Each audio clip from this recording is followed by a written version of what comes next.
Welcome to the Golden Jubilee Sir Syed Memorial Lecture. My name is Mohammad Haziq and I am the Secretary of the Aligarh Alumni Association, Washington, D.C.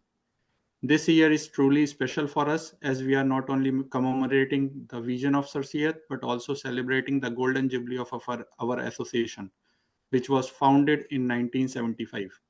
It's a wonderful milestone and we are thrilled you could join us for this historic occasion. To begin our program, we will have Tilawat Quran by Izza. السلام عليكم.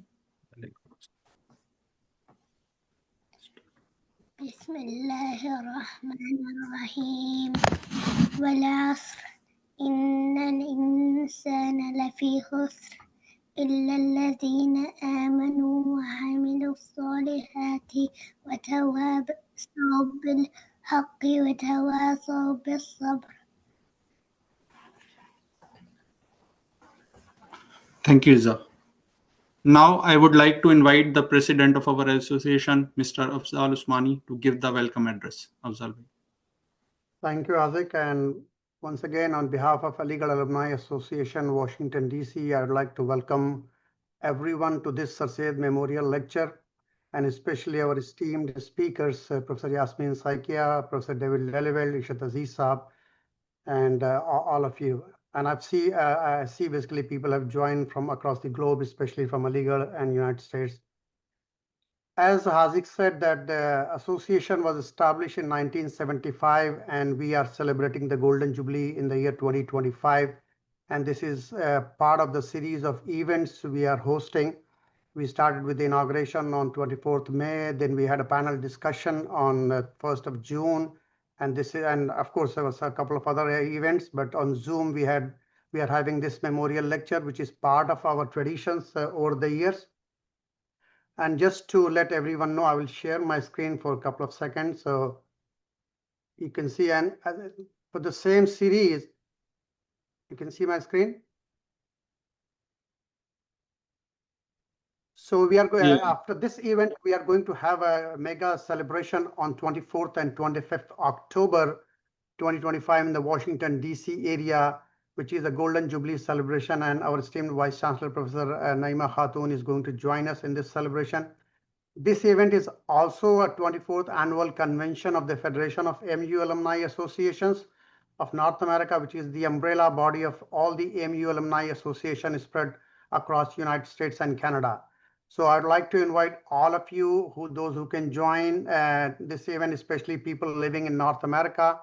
They can travel to Washington, D.C. area and participate in this event. For any further information, you can reach out to any one of us regarding the program.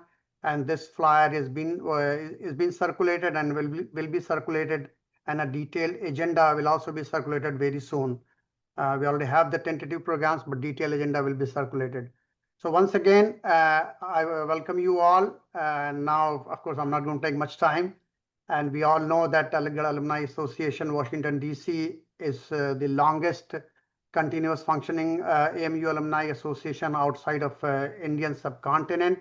We have many flagship programs, and one of them is, of course, very popular scholarship program, which we do every year to the MU students. We also organize International Mushara, and this year, incidentally, again, this will be our 50th Mushara. Also on the same weekend, we are celebrating on 26th October. The 50th Mushara will also be held in the Washington, D.C. area. So please join to the celebration and enjoy today's talk. Thank you very much. Thank you, Afzal bhai. Next, it is my pleasure to invite Dr. Razi Raziuddin, the coordinator of the Golden Jubilee Sir Syed Memorial Lecture, to continue with the program. Razi bhai.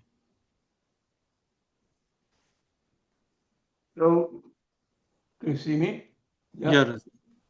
So, Assalamu alaikum. It is an honor to invite all the three speakers for today's talk. The main speaker is Dr. Professor Yasmin Saikia. I think, Khurshid, you should put the poster of the event so that people can see. Professor Saikia is going to talk on Sir Syed's vision, our mission, AMU alumni building tomorrow from today's challenges.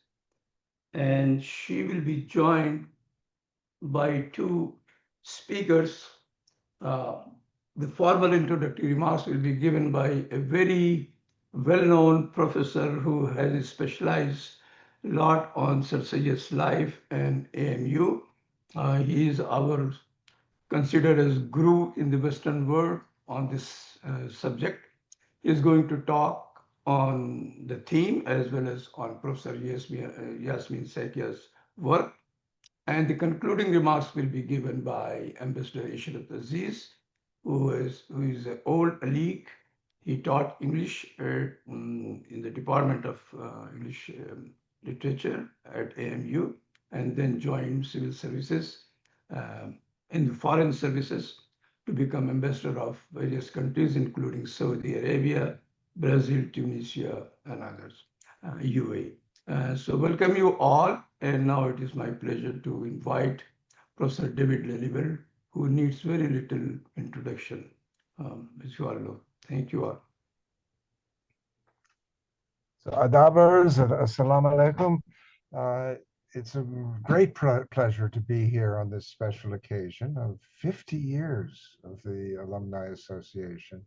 And I think I probably first came in the early 90s to the Washington event.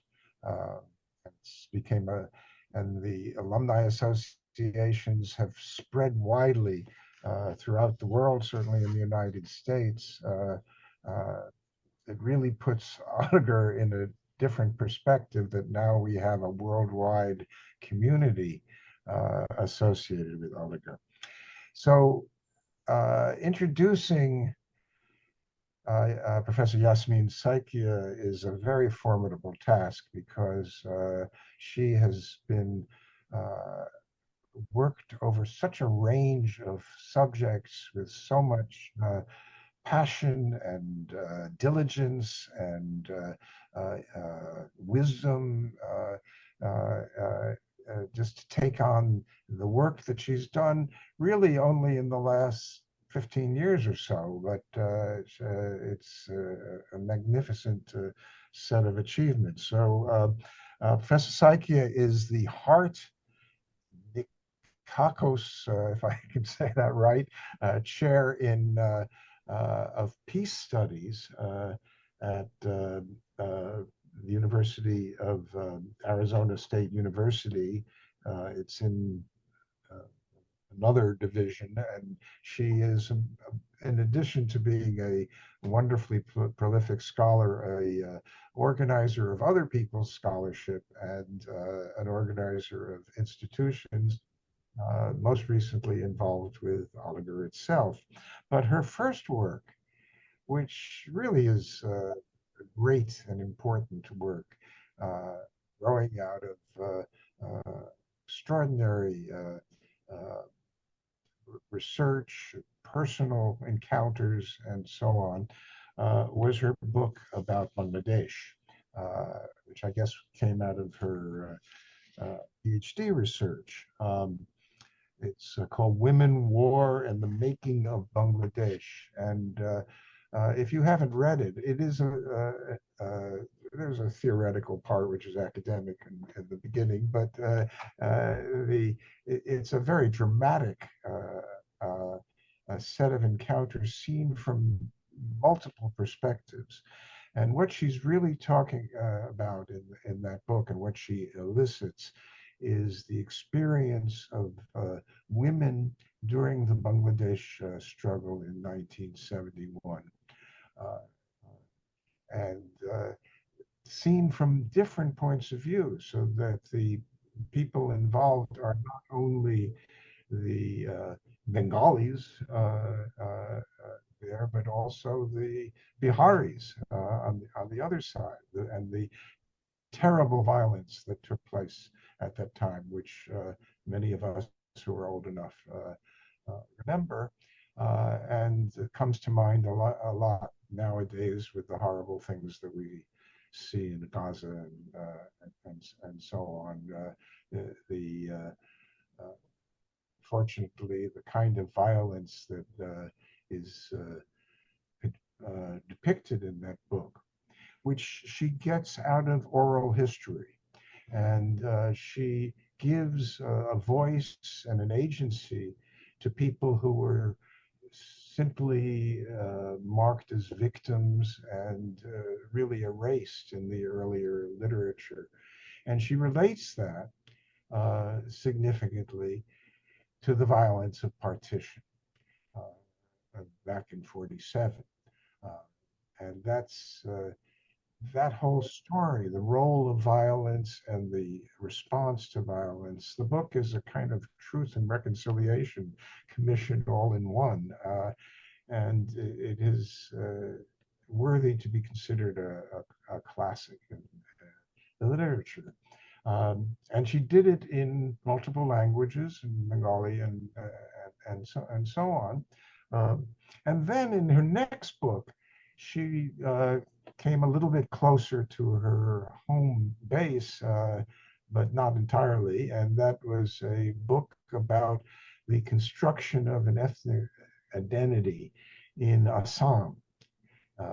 And the so-called Thai Ahom people who related themselves to Thailand and to and so on, and constructed a history and an ethnicity within the context of the various struggles that have gone on in Assam, in the Northeast, and in India in general.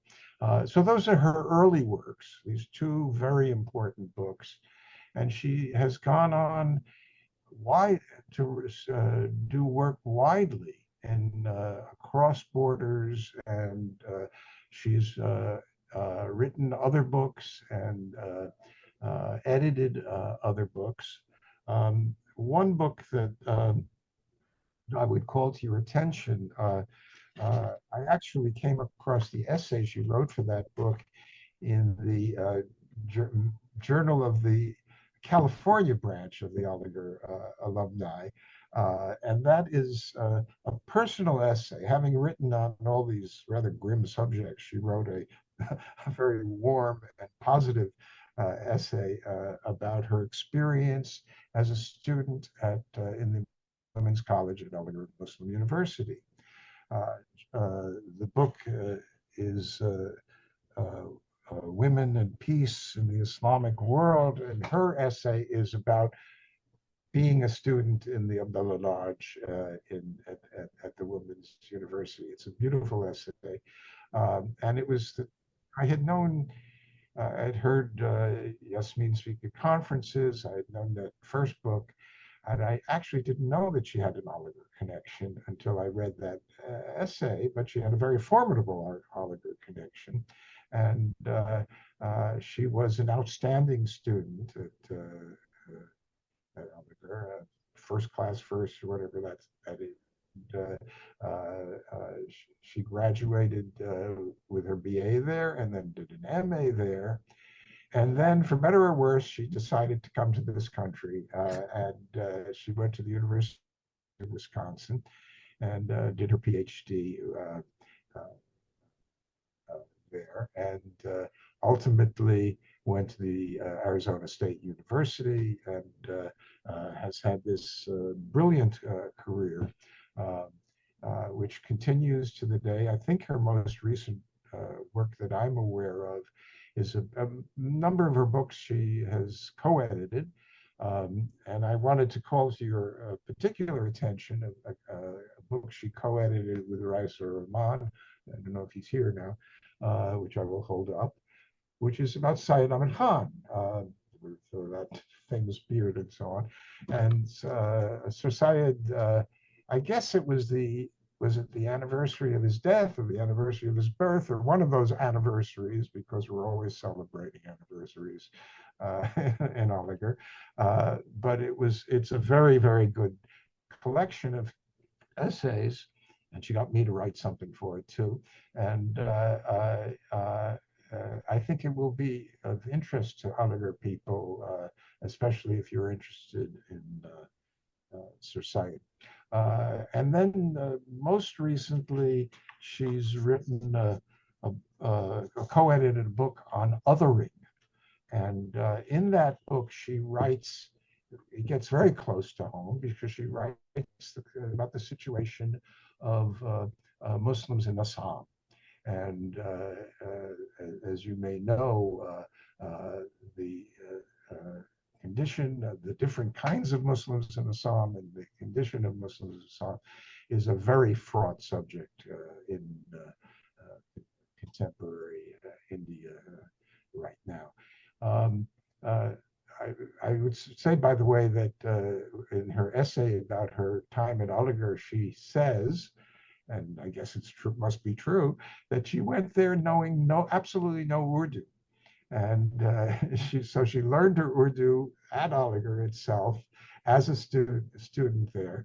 She had Assamese, she had Bengali, she had lots of other things, but part of the impressiveness of her work is her ability to cross borders, to work with other languages, to work with oral history and work with archival history, and so on. So she is a great historian. And now I'm supposed to say a little bit about Syed Ahmed Khan, and there's much to be said about Syed Ahmed Khan.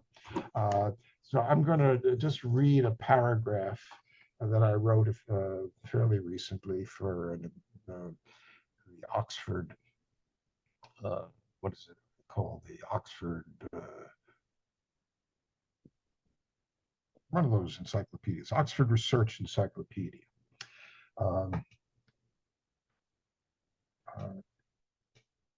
The lifetime Syed Ahmed Khan's from 1817 to 1898 spans profound transformations introduced to India and the wider world by the twin forces of industrial capitalism and British imperialism. Syed Ahmed's response to a changing world and his leadership in the establishment of educational institutions, voluntary associations, and a broad public sphere all played a significant role in defining what it means to be Muslim, especially in India and what would become Pakistan, but also in the wider cosmopolitan and global world networks.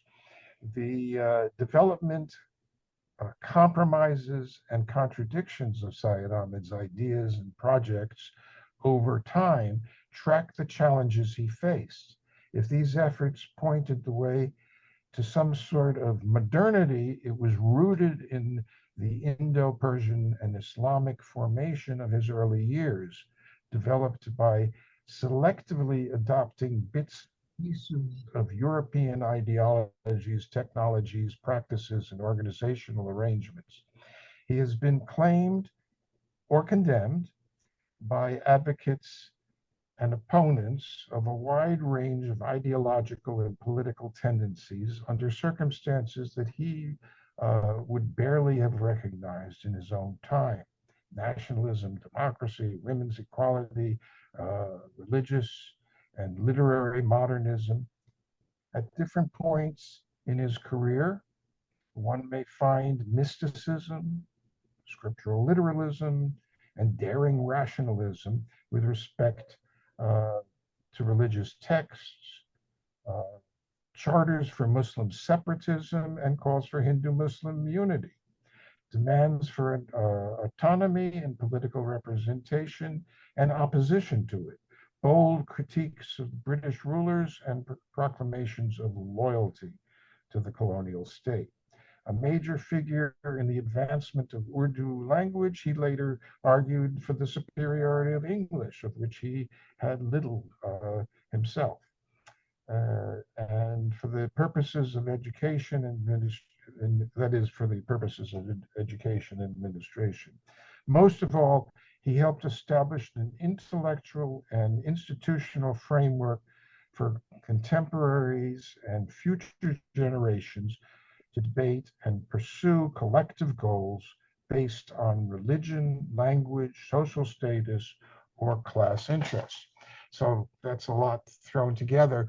What I would say is there is a tension among historians and that you can see in Yasmin's work between trying to understand the past in its own terms and trying to understand the past and what it means to us. And she has worked with what the past has meant to future generations, what memory is, how things are reconstructed in later times, which then becomes part of a history in itself. So now she's going to speak about what Sir Syed means to us in the present, and whether that is what Sir Syed meant to his own generations and so on, she will perhaps reflect on. So I turn it over to Professor Yasmin Saiki.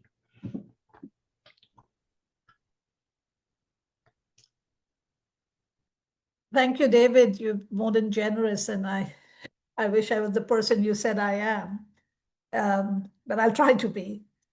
Assalamu alaikum, adab, everybody. Thank you for this honor to present the AMU Alumni Association Washington, D.C.'s Golden Jubilee Celebration Lecture, which is part of, as Afzal Bhai had said, of a series of events that are going on. It's an extraordinary milestone that we're celebrating today. This is not merely a numerical achievement. It represents something that defies conventional explanation about institutional loyalty and community persistence.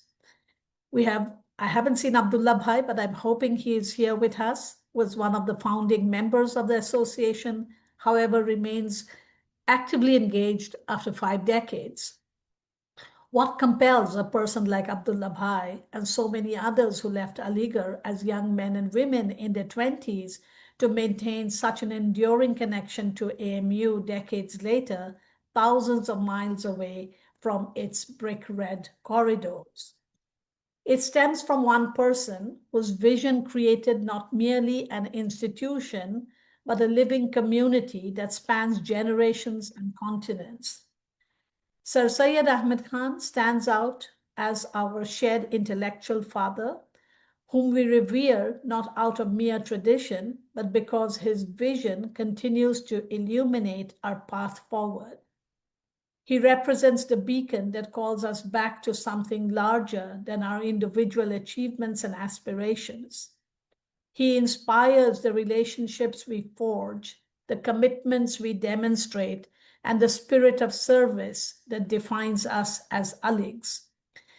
We remain indebted to Sir Syed for shaping who we have become, proud alumni who carry forward not merely degrees and professional credentials, but a mission to advance knowledge, serve humanity, and lift others as we climb. Observing so many of you today participating in this online presentation, I witnessed the mission embodied in living form. The Washington, D.C. chapter represents Aligs united in the common cause of human advancement through patient service and dedicated commitment.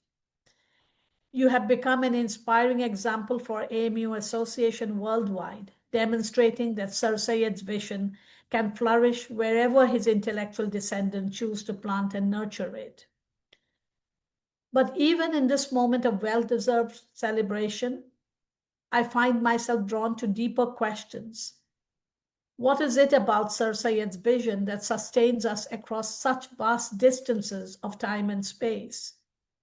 How did a man who emerged from the catastrophic upheaval of 1857 create something so enduring that we gather here today in 2025, still inspired by his example and guided by his principles? Sir Syed faced his own moment of historical rupture when the world around him seemed to be crumbling at the end of Mughal rule in the mid-19th century. Yet, from that crisis, he envisioned and built something that has not merely survived, but flourished, educating generations who would reshape the subcontinent and, as this gathering testifies, the world beyond. Today, Muslim communities worldwide face their own moments of profound challenges. Muslims feel enveloped in darkness and oppression with no confident leaders to guide them forward. They feel helpless as opposition and hostility seem to multiply.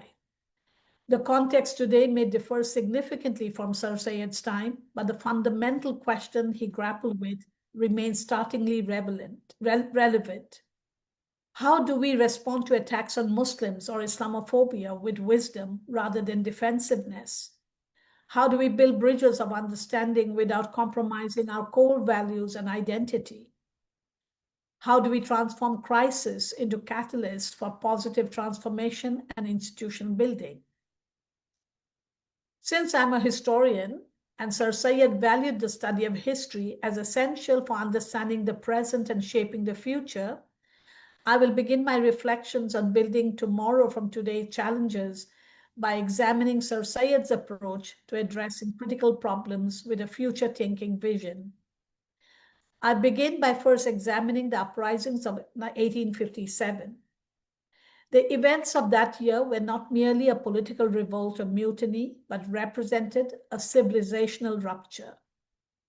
Sir Syed witnessed this devastation firsthand, not as a distant observer, but as an active participant in the colonial administrative system. As a magistrate in Bijnor, he experienced the immediate aftermath and the British reprisal that followed the suppression of the revolt, particularly directed against Muslims who were branded as the primary instigators of the uprising.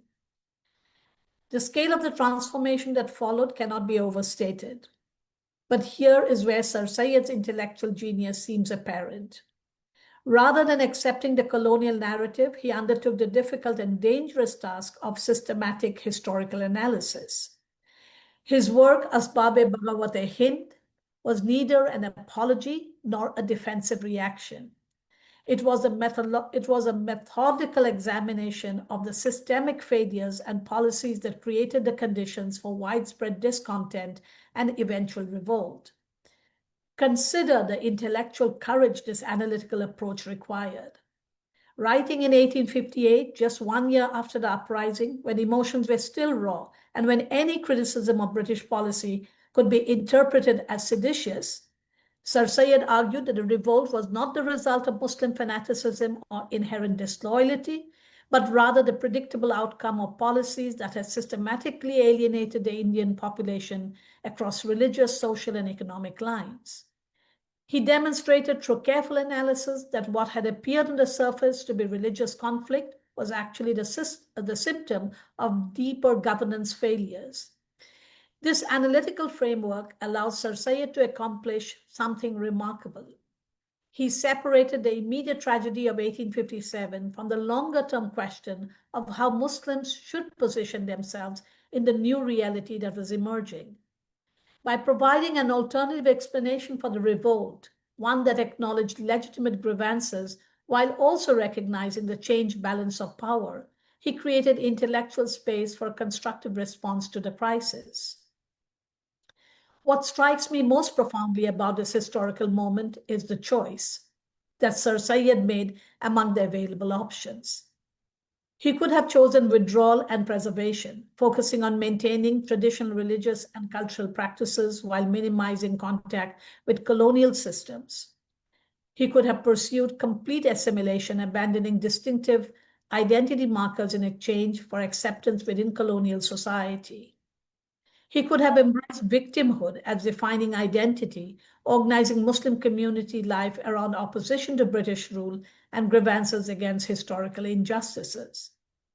He could have even chosen emigration, as his biographer Altaf Hali notes.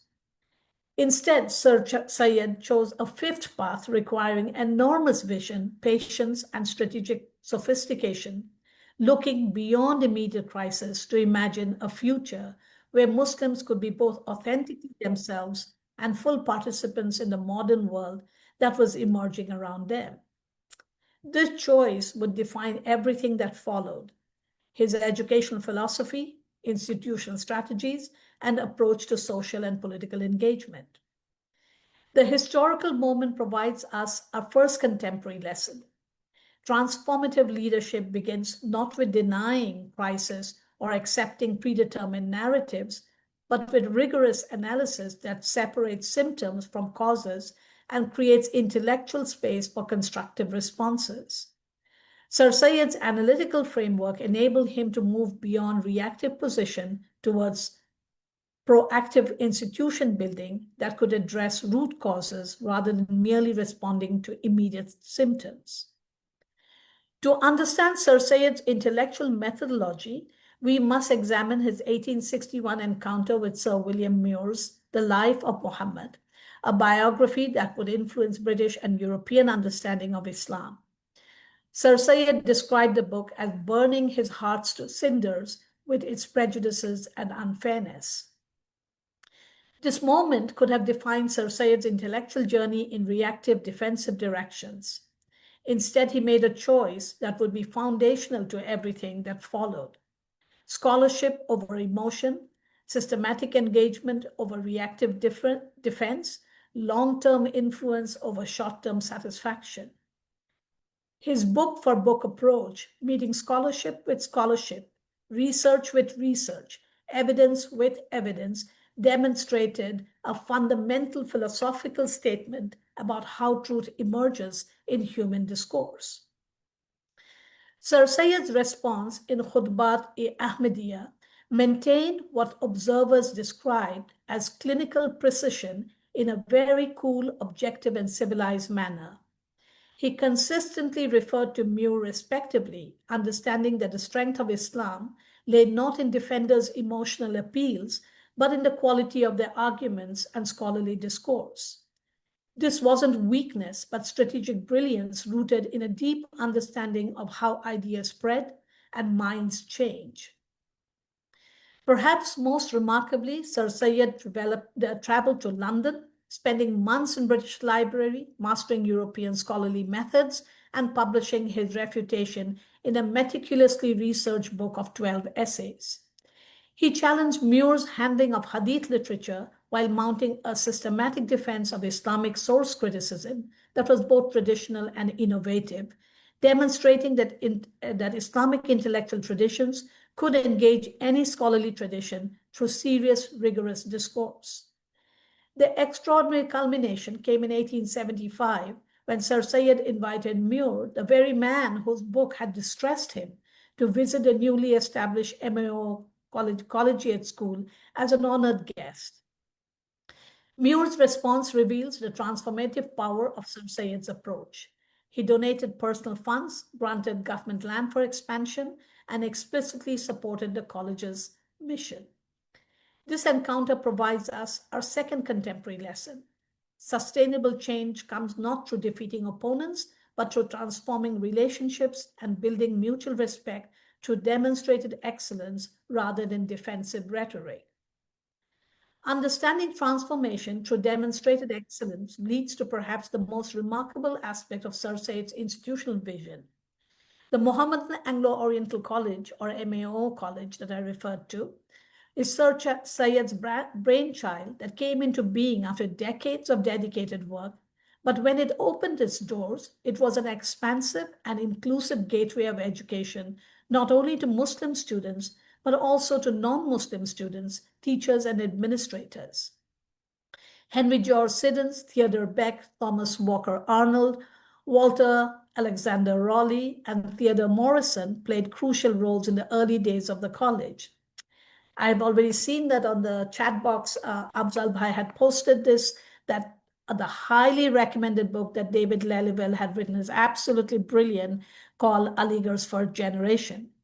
I often teach the book in my class on modern South Asia, and my students, my American students, all ask me, can we go to this place? It really sounds like the university we want to be. So I thank David for giving us a text that has really given us an opportunity to teach students in the US about what a university should and can look like. So in this university that Sir Syed, the MAO college that Sir Syed built, he did employ a variety of different people, English educators, and this was not because it was a colonial mindset, but from a pragmatic recognition that institutional success demanded the best expertise and resources available, regardless of origin. At the same time, he enlisted eminent Muslim scholars such as Shibli Nomani and Maulvi Imaduddin, creating an intellectual space where diverse traditions could meet and interact productively. A telling contrast, if you want to make a contrast today, to MAO was the Hindu college, which is very well known as Presidency College, founded in Calcutta in 1817. Conceived as a thoroughly Europeanized institution, Hindu College sought to advance Western learning and is today often celebrated for sparking an intellectual awakening called the Bengal Renaissance. Yet at its inception, it was steeped in a colonial mentality, making the project of decolonizing the mind from such a foundational presence profoundly difficult. MAO College, by contrast, demonstrated an alternative path. It showed that Indians could engage British educators as intellectual partners rather than subordinates, draw on European expertise while safeguarding cultural integrity, and participate in colonial system as active agents of transformation rather than passive recipients. This sophisticated approach combined cultural confidence with strategic engagement, preserving valued traditions while adapting and innovating. The college itself embodied Sir Syed's vision of uniting the best of India and Britain. Its Gothic architecture housed both science laboratories and traditional libraries. Its curriculum integrated English literature with Islamic jurisprudence, and its residential system sought to cultivate graduates who were humane, just, honest, self-respecting, and dutiful. Sir Syed's insistence on combining talim with tarbiyat reflected a conviction that technical knowledge without character would produce neither good citizens nor effective leaders. Sir Syed's institutional genius lay in understanding that lasting change requires sustainable communities of support, leading him to cultivate dual networks. British colonial administrators who valued the college for producing capable civil servants, and Indian Muslim communities organized through the All India Mohammedan Educational Conference, who saw their aspirations reflected in its mission. This dual approach created complementary stakeholder groups with different but aligned interests in the institution's success, while his methodology offers enduring insights for institutional change. Begin with experimentation rather than grand plans, and address root causes rather than symptoms. The long-term success of this endeavor stemmed from belonging to a movement rather than just to Sir Syed personally. When he died in 1898, the institution continued evolving because he had built a community capable of sustaining and adapting his vision to new circumstances, demonstrating that sustainable institutional change requires transforming individual vision with collective ownership. Aligarh Muslim University, established in 1920, is the product of the long years of Sir Syed's educational work that continues to thrive even today. This is the third lesson for us that we can draw from Sir Syed's experience: the importance of building collectively and gradually, so that institutions can take root and endure beyond their founding moment. To do this today, we must identify allies, cultivate trust, and lay strong foundations of institution building that will outlast us and continue to serve future generations. Sir Syed believed deeply that education was the most powerful tool to combat ignorance and unreflective adherence to tradition. But his understanding of ignorance was not simply the absence of information or technical skills, but the presence of misconception, prejudices, closed-minded thinking, and intellectual rigidity that prevent people from understanding each other and working together constructively. This perspective carries particular relevance for our contemporary moment. In an age of information overload and echo chambers, the fundamental challenge is not simply access to facts or data, but the cultivation of wisdom, critical thinking, and empathy, and intellectual humility that allow human beings to navigate complexity and difference constructively. AMU today occupies a unique position in the global education landscape. It just keeps moving out, sorry. that reflects both success of Sir Syed's vision and the ongoing challenges of fulfilling it in changed circumstances. The university carries the legacy of Sir Syed's education philosophy while serving students from diverse backgrounds and preparing them for careers in a world that he would not have imagined. The university has produced leaders in fields ranging from science and technology to literature and public service, from business and entrepreneurship to social activism and international diplomacy. Excuse me. Our esteemed Ishrat Aziz Saab today, who is with us, is one of the glowing examples who has combined educational success with international diplomacy. But what makes AMU's contribution distinctive is not simply the individual success of its graduates. Rather, it is the particular perspective and approach that they tend to bring to their work, one that values both excellence and service, that seeks to bridge different intellectual traditions and a community to justice, human dignity, and the human good that transcends narrow self-interest or group loyalty. This perspective is needed now more than ever.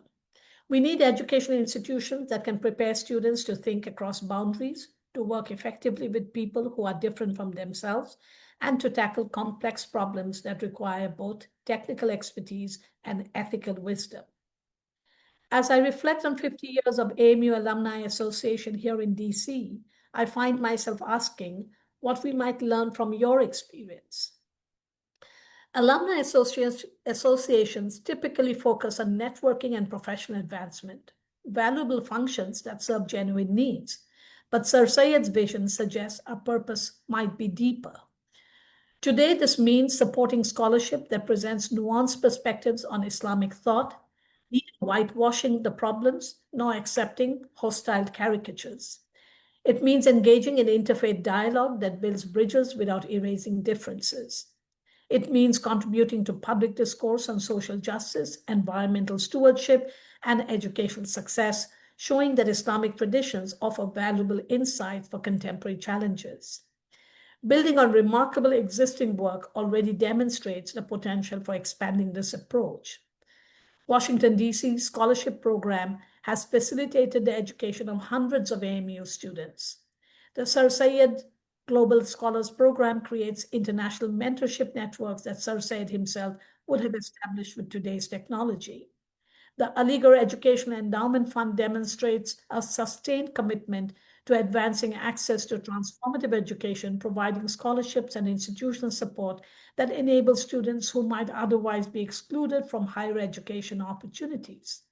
The pioneering palliative care work at JNMC exemplifies education serving human flourishing by addressing critical healthcare needs while training medical profession in compassionate end-of-life care. These and many other initiatives that ALIGs in the US are engaged in reveal two extraordinary strengths: deep institutional commitment and sophisticated community building skills. These twin strengths position us to establish something unprecedented. I would like to humbly propose the establishment of a Sir Syed Center for Dialogue and Confluence in the United States. This would not be another advocacy group or cultural organization, but a serious intellectual institution, one that applies Aligarh's lesson of advancing education and fostering harmony among diverse communities to address today's most pressing challenges. The center could host symposia on critical global issues such as climate change, economic inequality, interfaith understanding, technological ethics, and so on. It can support interdisciplinary research that bridges Islamic scholarship with contemporary social sciences, provide educational programs that strengthen cross-cultural engagement, and serves as a bridge between academic scholarship and practical policy making. We already have the foundation to make this possible: experts across fields, the financial capacity of many high net worth ALIGs, a global network, and a history of sustained institutional commitment. Importantly, we don't need to do everything at once or even alone. The first steps would be to take, in collaboration with an institution or university right here in DC, allowing the center to grow into a standalone institution over time. We have already tested this model in a modest way in Arizona State University, where we founded a multidisciplinary center of Muslim experience. There we are producing scholarship to strengthen inter-community understanding, supporting students with research fellowships, creating professorships to address Islamophobia, and building a Sir Syed digital documentation and visual repository for both public and scholarly use. But as Sir Syed himself demonstrated, experiments must eventually mature into enduring institutions. Real change requires vision, commitment, and collaboration.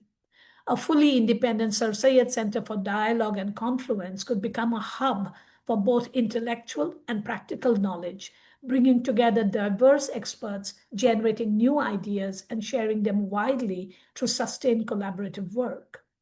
Above all, it would embody Sir Syed's conviction that true progress serves not just one community, but humanity as a whole, that the best way to preserve one's values is by contributing to universal human flourishing.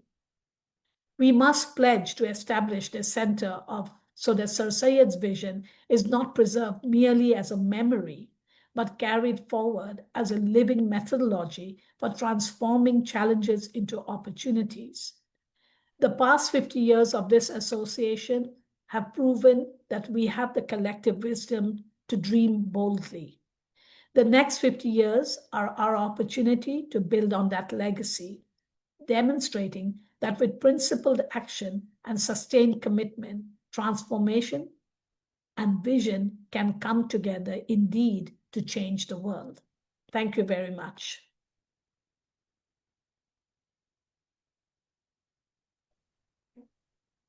Thank you, Professor Sekia. Wonderful talk, and few vision thing that you uttered was really very nice project that we will keep in mind. So now we should invite Ambassador Ishrat Aziz Saab for the concluding remark, and after that we will go into the question and answer session.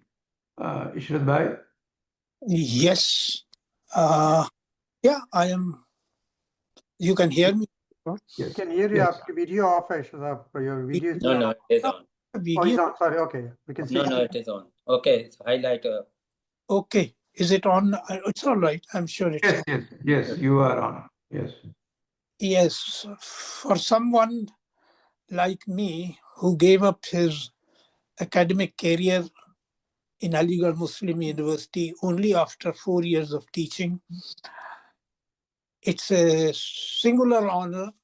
It's a great honor to be in the company of two distinguished academics, Professor David Lelivin and Professor Yasmin Sekia. And thank you, Professor Yasmin Sekia, for that compliment to me, a big compliment to me. I appreciate it.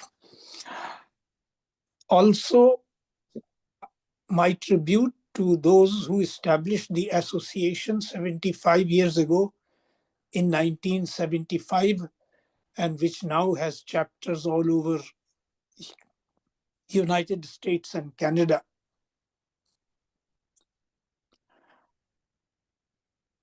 Also, my thanks are due to the organizers of this event, Dr. Raziuddin and Afzal Usmani, for including me in this program. I listened to Dr. Yasmin Sekia's presentation with great care, and it was a very comprehensive and concise presentation. She made many important points. To me, one or two things which she said will remain in my memory.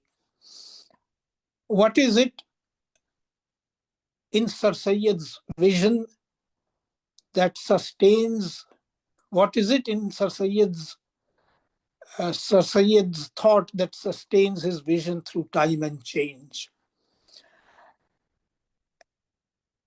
And what is his guidance for Muslims who feel enveloped in darkness today? Sir Syed did many things, specific things. He was not just a thinker, but also an extraordinarily pragmatic, practical person. And he translated, he lived, you can say, his thoughts about education. He established a great educational institution of which we are all beneficiaries. But I think what is most important, what is his lasting contribution, which is as valid today as it was in his time, is his thought, the importance which he attached to correct and right thinking. I think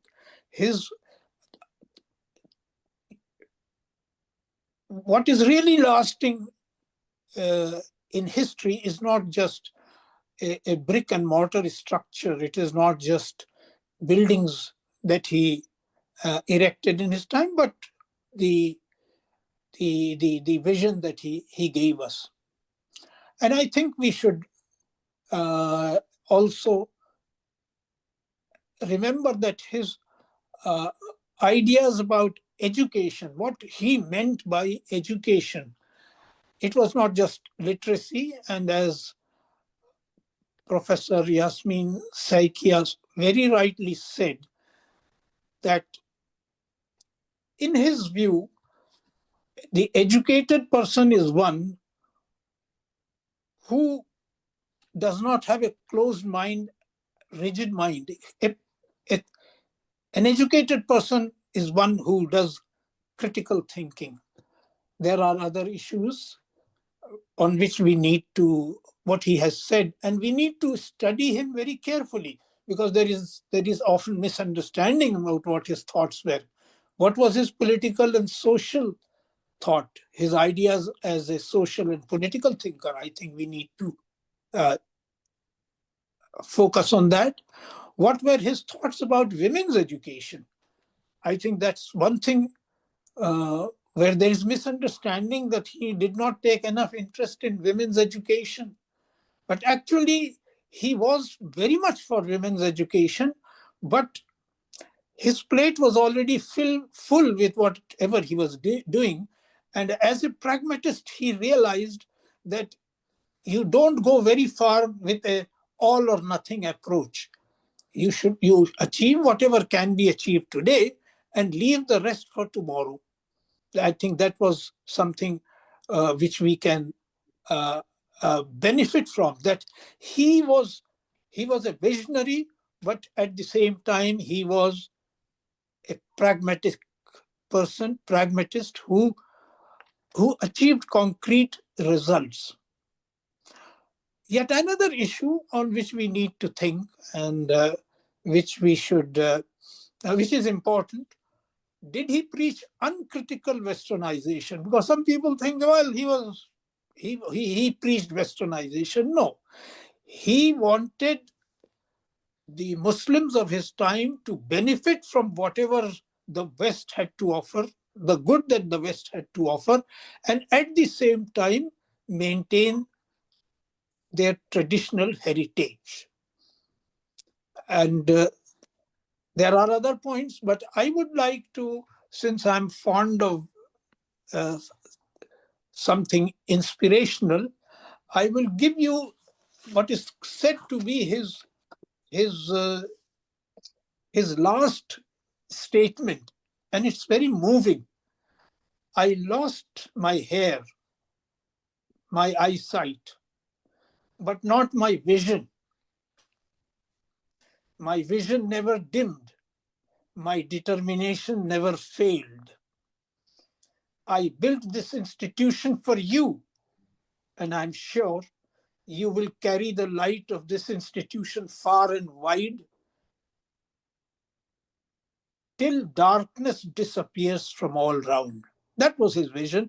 And I must say, there is still a lot to do. He achieved MAO College, which became a full-fledged university with so many faculties.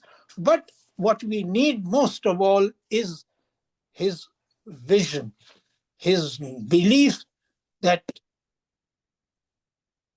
the vision is really never ending. And as I was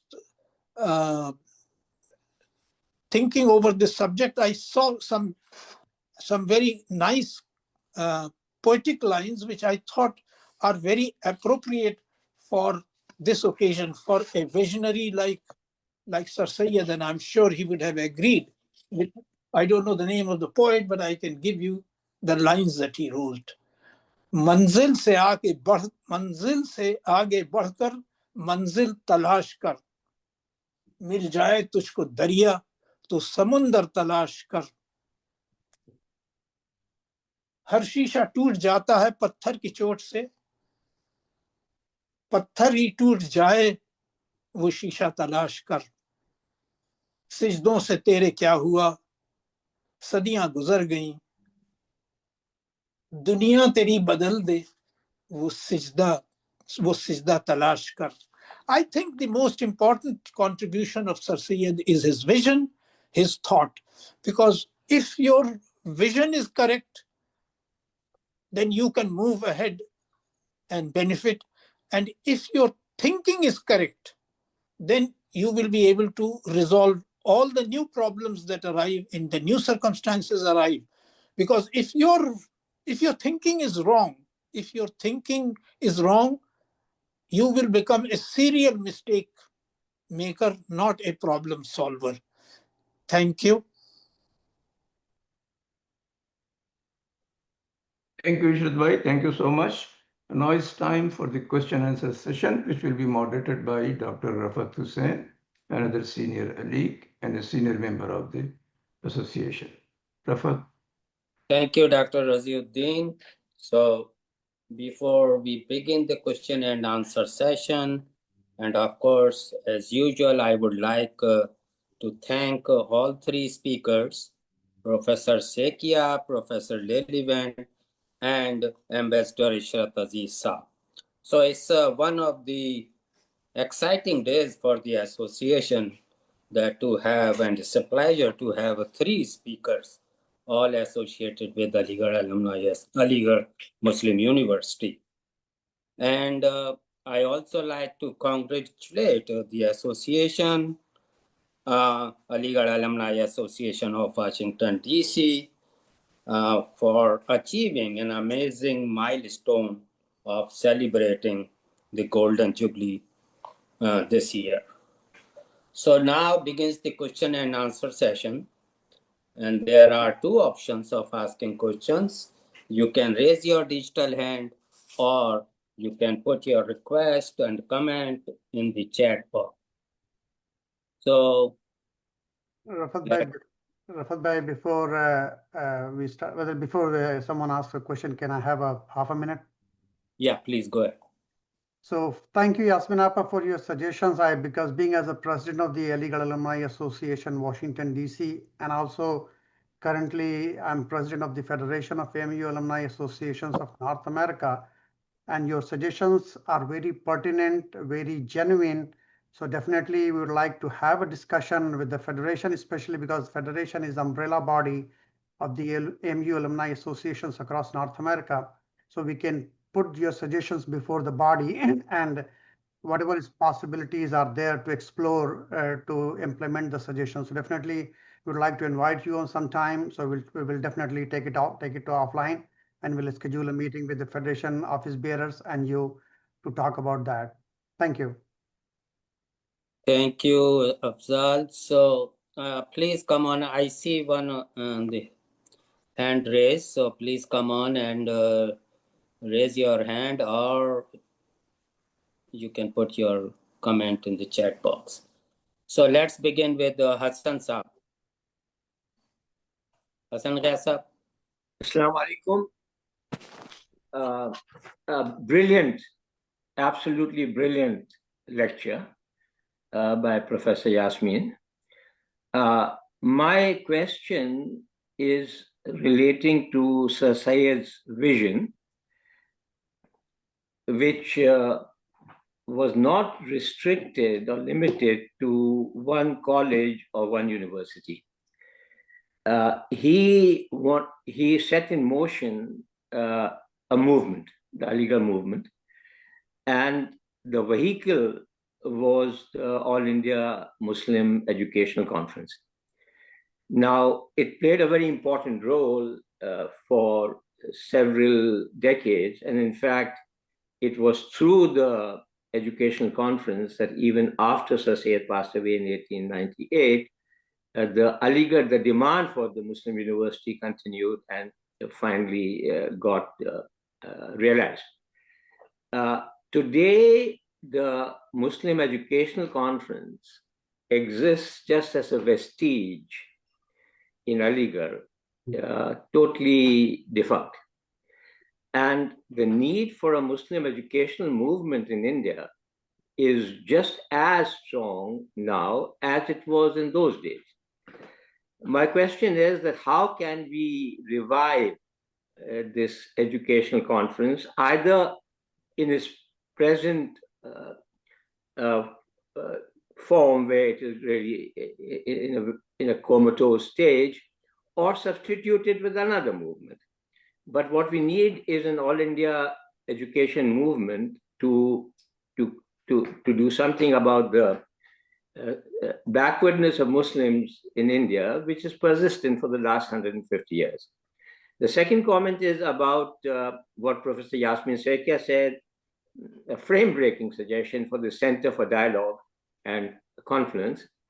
And I think this, we should not allow it to fall through the cracks. So we should set up a task force, prefer that to committees, to actually put together a feasibility paper, a working document that can allow that to happen, because I think it's really a frame-breaking suggestion. Thank you.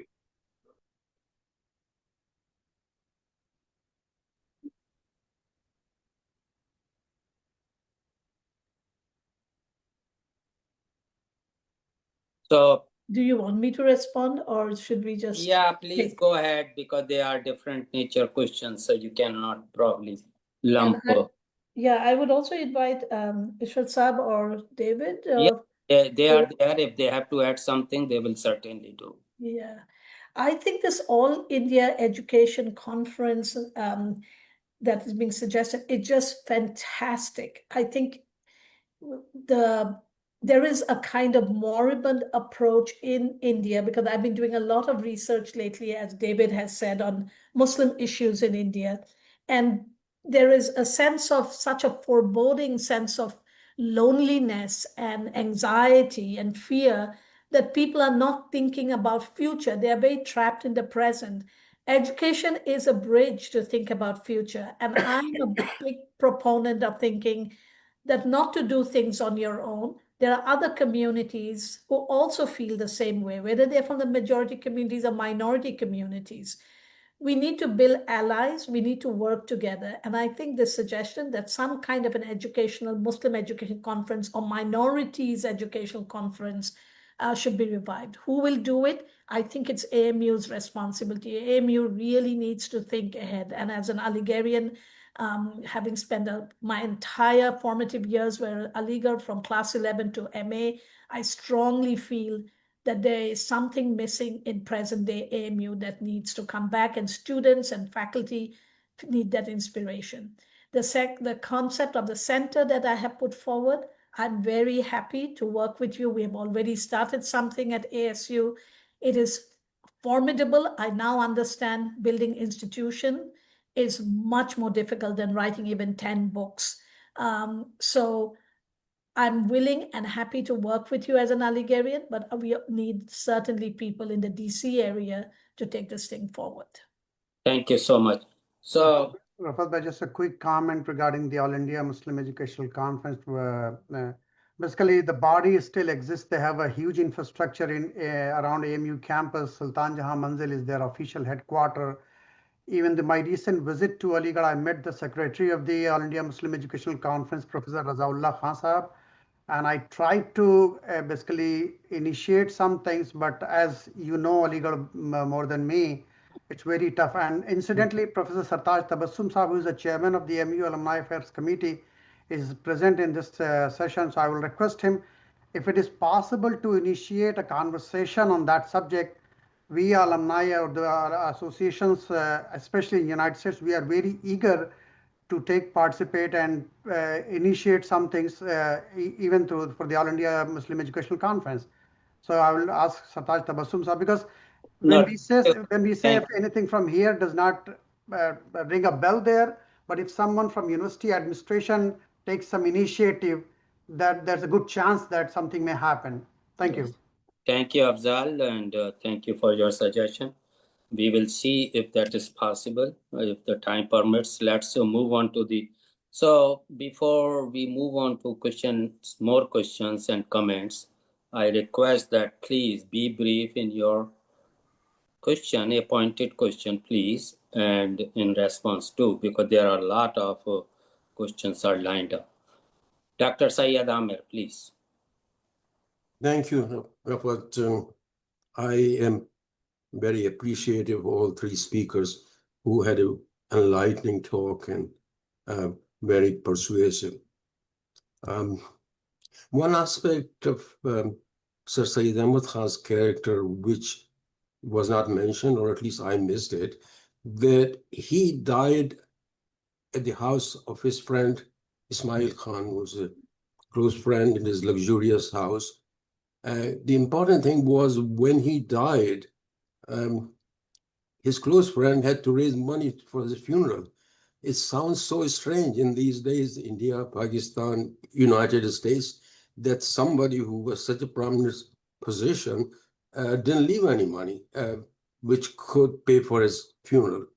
That's one point. The other point I wanted to point out is, illustrious and a giant as Sir Syed was, I don't think we should try to paint him as a person of all times. Sir Syed was the person of his own time, and that is a special reference to the education of females. And I am not sure that he wanted to wait to move on to the education of females.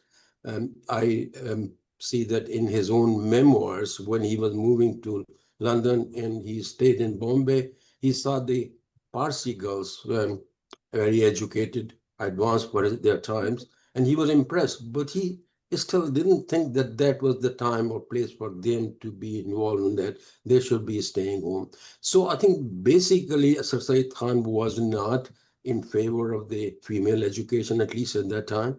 It's only after his death that Sheikh Abdullah started the girls' college, and it took quite a long time for the girls to come on par with the boys.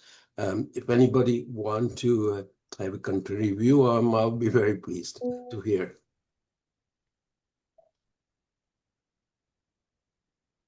Please go ahead, Professor Sekia, or any of the three Yeah, speakers. David can also say that, and I think Sab can also pitch in for the female education question. I'll very quickly say that, yes, the story that you have recalled about Sir Syed dying penniless and his funeral had to be paid for by others is in our book. We have written extensively about his condition. And as Aziz Sam mentioned, his vision was that, as he said, I have just grown old. I have nothing. I've given you a vision, and please go ahead and dispel the darkness, ignorance from the world. And I think he's left us with a mission. So his pecuniary condition does not make, is a story to be told, but what he has given us such is a richness that is beyond his time and our time. And as I mentioned in the presentation, his time was a different time. Our time is a different time, but we do have some guidance to think how we need to move forward, not to replicate what he did, but to look at the fundamental things of what he did, his collaboration, patient work, and not to respond defensively, but to create discourse, not to work alone as a singular community, just as Muslims, but bring all other communities with us so that human flourishing can happen. As a woman who had graduated from Aligarh, I have Papa Mia, all of that loom large in our minds since we lived in Abdullah Hall. I agree with you that Sir Syed himself hadn't thought at that moment about women's education. But considering the challenges that he had to actually address in his time, which itself is formidable. Why should people have Western education? Why should upper class people sit with lower class people? Why should we do, there were fatwas against Sir Syed. We do know all of that. So female education, probably, as you said, he observed it in other communities, but he put it aside because I'm not in defense of Sir Syed, but understanding situations of institution building being extremely difficult. And when you are taking on communities after communities who are against you, he just tried and did what he could. I'm not being apologetic, but I can understand the formidable problems that he had to deal with at that time. Thank you so much, Professor. Tahir Mahmood Saab, please. Yes, assalamu alaikum to everybody. I have a quick question about things related indirectly to Sir Syed, not to this topic today. That the standard of a legal Muslim university, I've never been to a legal or to a university, but the first cousins of my father studied there, and I have relations, now cousins who have studied. I always ask them a question that what is the standard of a legal Muslim university these days, and they all say it has declined. I want to know if it's because of the decline in the standard of the professors there, or the curriculum, or the lot you get as new students in the university that is causing decline. If it's true, it's a myth. Thank you. Afzal Bhai, do you want to take on this question, or some other Aligarhian? Why is Aligarh deteriorating so rapidly? Can I take it, Rafat? Yeah, please go ahead. Abdullah Bhai, yes, please. Please be busy. I think depends on what we are talking about, deterioration. As far as academics are concerned, it is under top 10 universities in the in India. So that standard has not gone down. But yes, the overall, I think the culture of Aligarh has gone down in some ways. So we are comparing two different things. Academics, I think it is parallel to the other institutions, but yes, what sophistication was there and all that, and which is a natural process.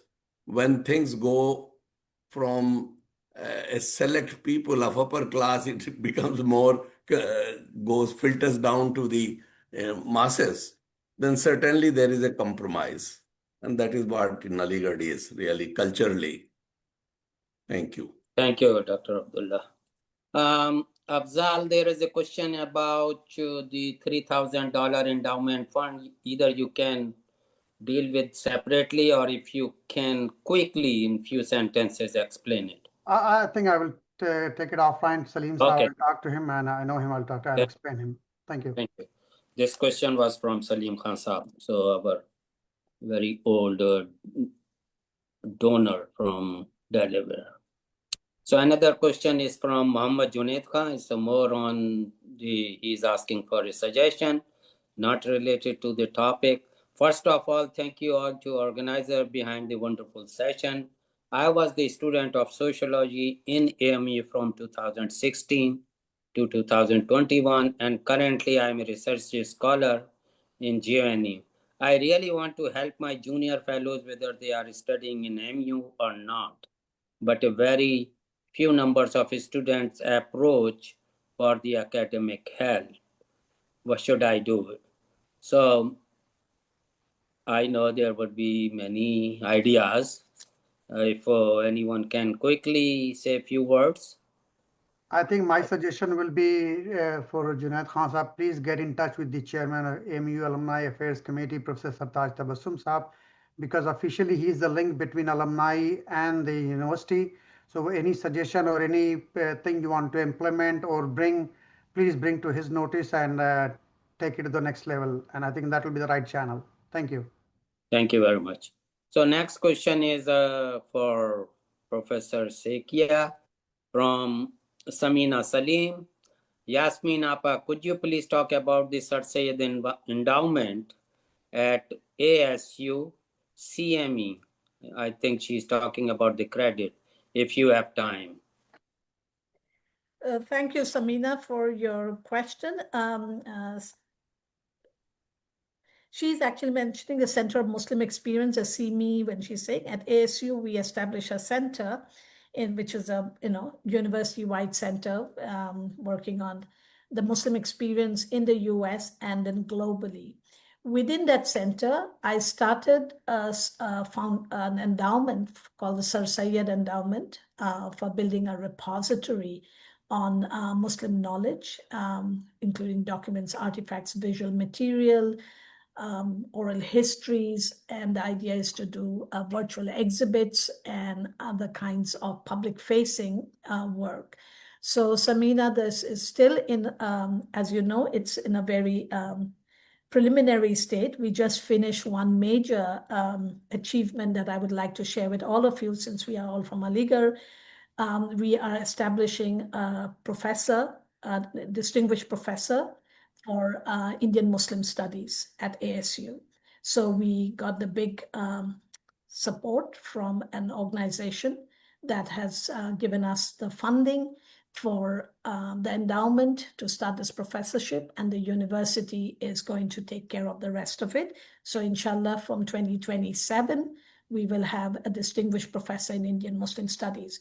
The next project that I'm now paying a lot of attention is developing this repository, and I would like to hear more from others how we can combine together to build this repository, which I'm naming after Sir Syed, but it does not have to be everything. It's not about Aligarh, but Muslims and other kinds of all communities, their experiences, and putting it together in a single place where both academics and the public and students can benefit from this vast amount of knowledge digitally, since today we don't need anything brick and mortar, as we are told. It's a digital space and will be helpful. We have received some initial funding, but we really have to build it, and we are building the budget, which is several $1 million, and we'll be looking for donors to help us work on this, Samina. That's a great initiative. Thank you. Thank you, Abdullah Bhai. So there is a comment that of course, we have academically the MUS fare better, but there is a question of tehzeeb, and it has changed. And of course, it is an issue related with Z generation. So I just wanted to read that comment. And there are a lot of comments, Professor Sekia. I'm not going to take that. I'm only entertaining questions. Now let's see if there is anything else.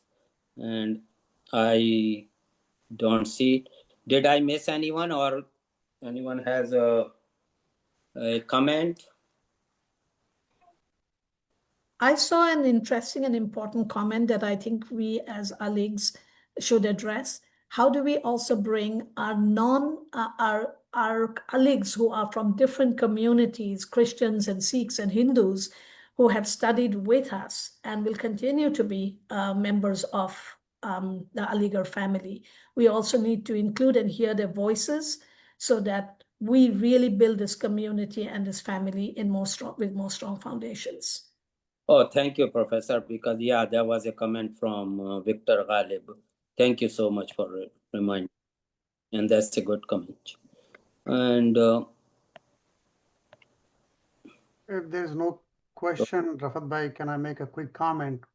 Yeah, hold on for a second. Let's finish the question and answer. Sure. And if there is none, I just wanted to make sure. And remind me or raise your... I have a brief question. And Afzal had made a comment in the chat section, which is not clear. He seemed to question whether the story is correct, that the money was raised by his friends, Soviet friends, for his funeral. I don't know whether he does not believe these reports, or because his comment is very ambiguous, or these reports are incorrect, or he doesn't believe them. Amir bhai, that Right. is controversial. I mean, some people challenge that it is not truly reported. Yeah, because the So reason that's I'm what. making making that comment, because the MAO College magazine, the May issue, Sir Syed died in March, and incidentally, the April issue was not published. Only thing was published in the March issue was a notification that Sir Syed Ahmad Khan died at the end of the month. So in May issue, there were a couple of important articles, and there was a one complete detailed report of the entire funeral, about how the janaza was prepared and how the procession took place, how the district administration participated in that procession and everything. So it seems like that's what my personal belief, and whatever I have read about those things, that these things came very later stage by some of the people, those who are totally against of Sayyid Mahmud, because there was a too strong group in MAO college politics at that time, because in the lifetime of Sir Syed, they appointed Sayyid Mahmud as a lifetime joint secretary of the MAO College Board of Trustees, which after Sir Syed's death, Sayyid Mahmud automatically became the secretary and continued for almost 6 months. Later on, there was a strong push to remove him because of his personal habits and all that. I don't want to go to that detail, but there was a big push to remove him, and that's what it happened, that Sayyid Mahmud was removed from the position and Mohsin Mulk was elected as the secretary of the Board of Trustees. But so that's why even when you see the general documentation, normally most of the documentation, other than the research paper, public document do not talk about Sayyid Mahmud as a secretary of the MAO College. So MAO College. But this is nothing to do with the long story. Okay, so let's that's controversial topic. Yeah, and that is not a relevant story. But thank you. We are not here for controversies. We are here to discuss about the vision and the topic. So I don't see any more comment, or there is a comment from Fazal Khan, so everyone can read it. Thank you so much, everyone. And thank you to the organizer. Thank you to all audience and 3 speakers. Before I finish the question and answer session, I would like to thank one more time and then pass on to the president of the association, Afzal Usmani Saab, for the last and closing remark. Oh, before that, I think, okay, Afzal will take over that for the thank you one. No, I will not do the thank you part. Is done by will be done by Dr. Salman Shahid. So I will request Salman to please come on the stage and present the vote of thanks from the association. Salman Shahid. Yep. Assalamu alaikum, everyone. On behalf of the Aligarh Alumni Association, Washington, D.C., serving as a treasurer, I'm honored to offer our sincere thanks to everyone who made this Golden Jubilee Sir Syed Memorial Lecture a success. First, our sincere thanks to Mr. Afzal Usmani, President of AAA-DC, for welcoming all of us, and to Dr. Raziuddin, the coordinator of today's program, for his planning and guidance in making this event successful. Our special appreciation goes to our distinguished speaker, Professor David Lelyveld, for introductory remark and thorough introduction of keynote speaker, and Professor Yasmin Saikia for her inspiring and thought-provoking talk that enriched our understanding of Sir Syed's legacy. A special thanks to Ambassador Mr. Ishrat Aziz for his insightful closing remarks that brought the session to a proper conclusion. Further, we extend our thanks to Dr. Rafat Hussain for moderating the question and answer session and thoughtful discussion. I also want to thank our volunteers, committee members, and technical team for their quiet yet essential work, and all of you in the audience, our alumni and friends, for your presence and engagement. A special thanks to Professor Sartaj Tabassum, Chairman of Alumni Affairs Committee, who joined this event. As we celebrate the Sir Syed Memorial Lecture honoring 50 years of AAA-DC legacy and impact, we are reminded of Sir Syed Ahmad Khan's visions of education, progress, and community upliftment. May his ideals continue to inspire us for the next 50 years and beyond.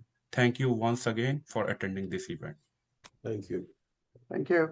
Thank you, everyone. Okay, back to President. Final. No, nothing. There's nothing left. So officially, okay, the event is concluded. There is one information. Professor Lelyveld is here. Actually, I am seeing him after a long time. I met him in Shibli Academy in the centenary.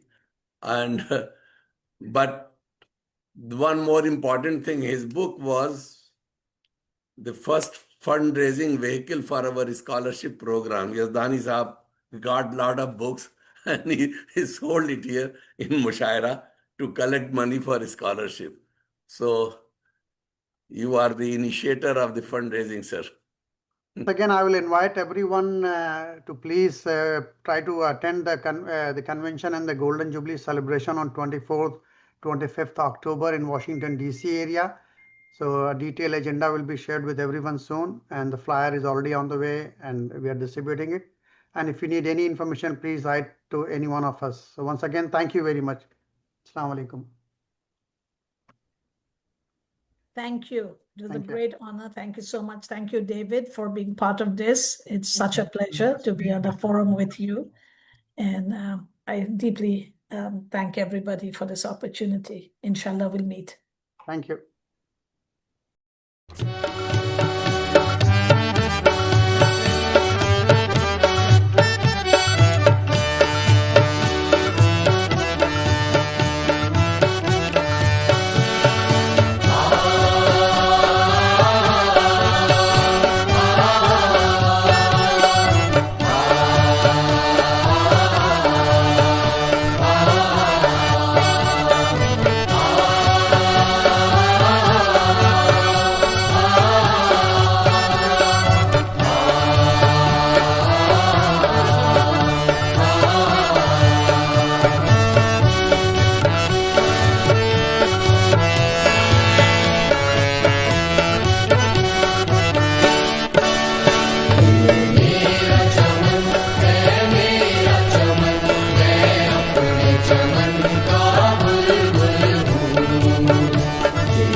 Alumni